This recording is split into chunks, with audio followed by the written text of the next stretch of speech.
Hey Bat fans, Luke here, back ready to Bat chat about this week's main Bat release, and today we're going to take a look at Batman issue number 48, which serves as part 1 of the Best Man story arc, which is going to lead us right up into the big day, the big wedding day, issue number 50.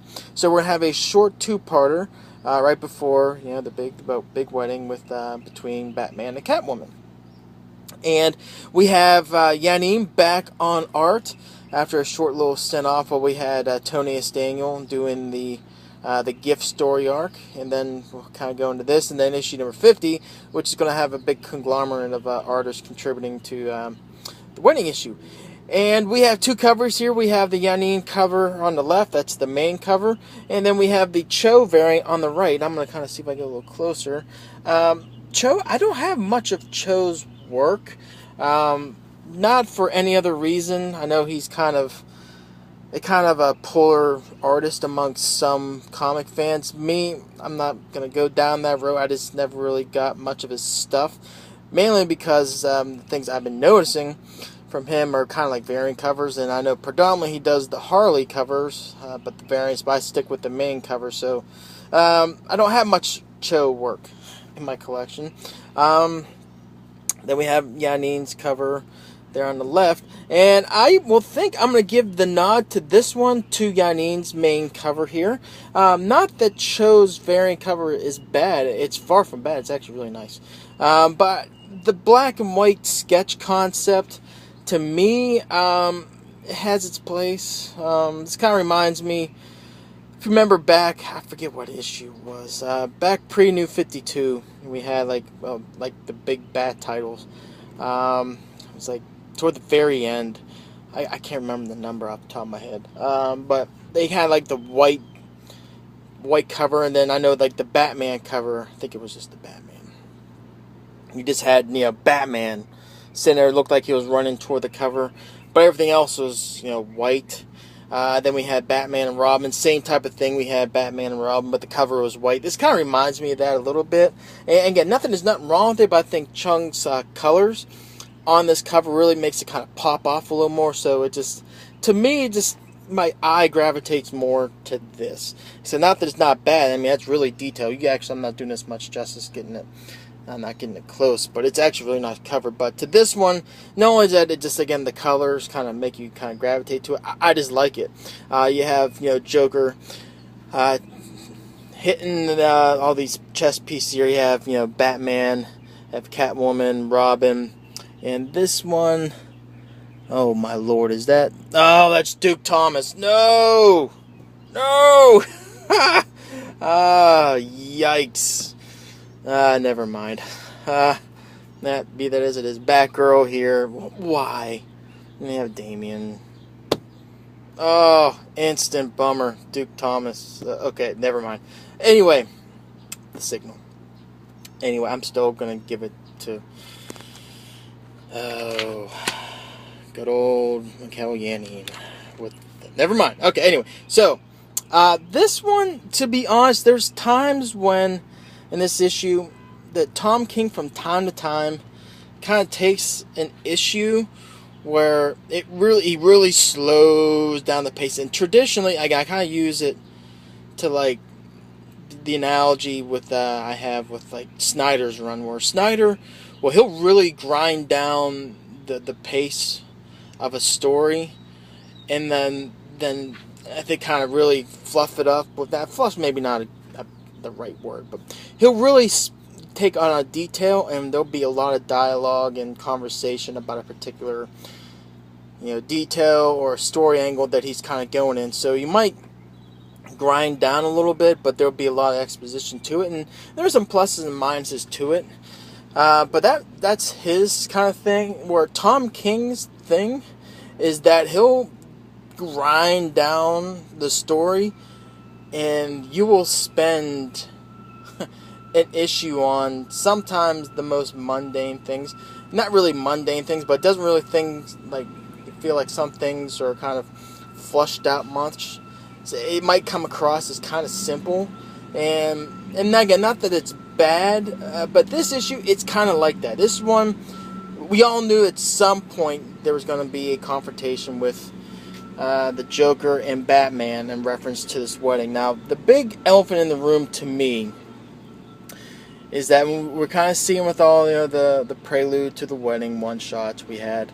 The Robin versus Ra's al Ghul one was actually really good. And then we got the Nightwing versus Hush one. And they're doing that, and I got that, but there's a lot of people that are finding out about this wedding, and I'm kind of curious, how did they find out? When I mean people, I mean obviously within the inner Bat circle, Alfred and the Bat family, they're going to know, obviously, but and obviously Superman and Wonder Woman. I mean, the tight-knit Bat family and the close allies of Batman, I see. But how was Ra's al Ghul finding out? How was the Joker finding out? I just don't see everyone kind of broadcasting out that information. Even to the fact, I don't know if anyone knows Bruce Wayne is getting married. It's just one of those ones where I'm just kind of wondering how they're going to flush that detail out. Because it's one that throughout this whole entire wedding kind of concept they're going through, it's one that I got it. Sometimes we don't need to have every detail kind of explained to us, but this one I'm just kind of wondering, how is everyone finding out about the wedding? Because even if I can go on Catwoman's side, Poison Ivy, maybe she'll kind of, but even then I just don't see her blabbering out much. I don't know. I'm just kind of wondering, how's all these enemies finding out? Because you would think members of the Bat family and Bat allies will kind of keep that kind of close hold. So, anyway. But sooner or later, we knew that the Joker would be kind of incorporated into the story. And then this is really where we see it. Well, I know we had it in the DC Nation Zero issue. This is one where we're going to get a full-fledged issue, sort of. Kind of incorporating the Joker into the story.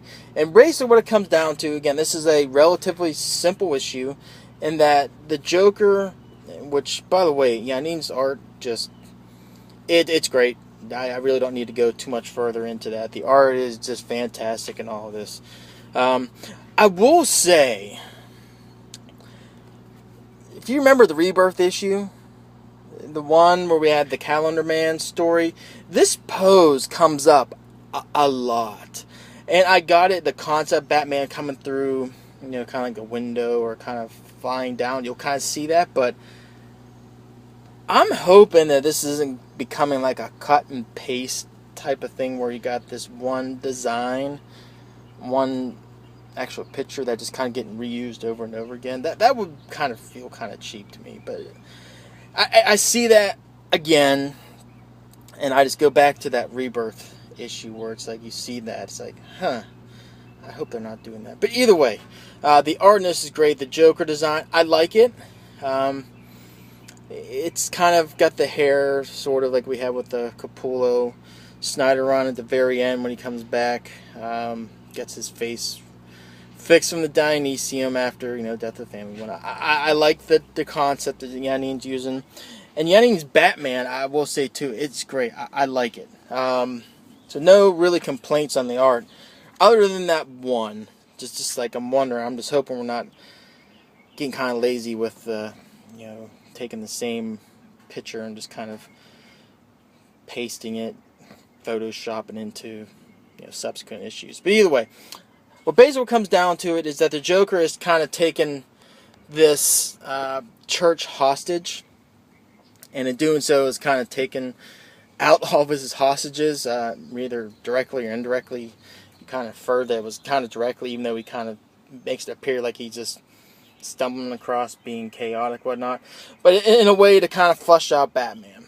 And it really comes down to, it's just a conversation between Joker and Batman about, kind of like love and its correlation to chaos.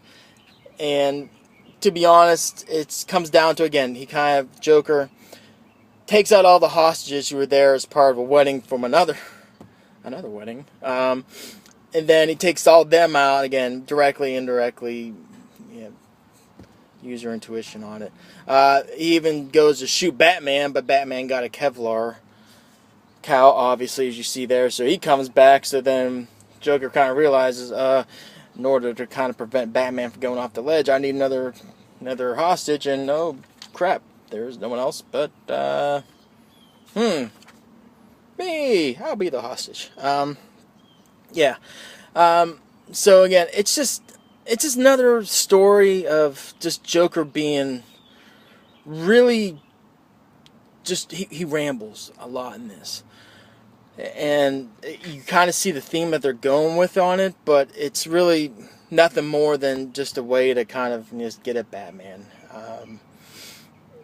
And again, that's really about it. I really don't have much other to say about it. The art's great. Again, the thing that kind of gets you at the end, they kind of use this cliffhanger at the end where you're gonna think, as Joker kind of sets off one of his traps, that he has Batman dead to rights now, even though he just shot him and before, and he lived because of Kevlar. Joker again got Batman close up, gunpoint, feet away. And you're led to believe at the very end, as Catwoman, who Batman kind of told her, hey, kind of stay off on the periph while I kind of deal with the Joker here because he might kill you, which that's another thing I kind of had issue with. But we'll get to that in a minute. But you're kind of led off panel. You see the Joker shoot up here, and it's kind of implied that, oh no, he shot Batman. Which, come on. 2 issues before the wedding, you know that the Batman ain't dead. So I thought that was kind of a cheap ploy. But again, this is one where it says here, kind of Catwoman's kind of recounting the dialogue she had with Batman before Batman went into this church to kind of take care of the Joker. It says, stay here, Cat. He's not like anyone else, Cat. He's too dangerous, Cat. He'll hurt you, Cat. He'll kill you, Cat. Stay here, my love, please. Here's the thing. Sometimes the argument too where people will criticize King's work is that his kind of like the voice for the character sometimes seems off. This one, we're forgetting that Catwoman, if not a straight up villain for a big chunk of modern Batman continuity, at least was a person that kind of walked the line, and she kind of was able to take care of herself. And doing so had many interactions with the Joker throughout her time as Catwoman. I mean, you can recount countless times that as well. Not to mention when the Joker was straight off at his looniest in Death of the Family. They're painting the picture that Batman's kind of like, hey, Catwoman, the Joker's too out for you. She is fully aware of the Joker's capabilities, and she has came toe-to-toe with Joker on many occasions and lived to talk about it. So she's aware. I just didn't really dig it that she was just kind of left on the sidelines. If anything else, she would have been a good ally and kind of, she would have been a great asset for Batman to go into this. Bottom line, I just don't like how she was just kind of put off in the periph. So we'll see how Tom King kind of handles it next issue. But yeah, that was another thing that kind of bothered me. But all in all, it was a good read. The art was great. The story, again, it's one of those ones where you just get with Tom King. It's a slow issue, and he's gonna spin the tires in the mud a little bit, and kind of hit under that theme that Joker was kind of getting at throughout the issue.